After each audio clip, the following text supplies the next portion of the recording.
يا عالم هذه الرسالة من تحت النار، والله من تحت النار. يا عالم وصلوا صوتنا للعالم، وصلوا صوتنا للعالم، وصلوا لهم انه احنا اطفالنا قاعدة بتموت ونسائنا بتموت. احنا مش خايفين، والله ما احنا خايفين. هي القصف ورانا، لكن يشهد علي الله انها دموع خذلان. يا أمة يا أمة، يا الله يا الله. يا عالم، يا عالم وصلوا صوتنا للعالم. يا عالم احنا بنموت، اقسم بالله نباد، اقسم بالله نباد. يشهد الله انها ما هي دموع خوف، والله انها دموع خذلان من هذه الامة الضعيفة، الامة الميتة.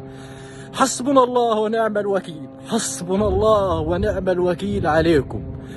والله ما احنا مسامحينكم، والله ما احنا مسامحينكم، والله ما احنا مسامحينكم. حسبنا الله ونعم الوكيل، حسبنا الله ونعم الوكيل. لا إله إلا الله، لا إله إلا الله. احنا في مخيم الشاطئ، لربما تكون آخر رسائل، لربما تكون آخر إشي تسمعوه مني. اللي بحب أحكيه وصلوا صوتنا ولو مرة لهذه الأمة. لا إله إلا الله، لا إله إلا الله، لا إله إلا الله، لا إله إلا الله. أحياء تباد، أحياء تباد.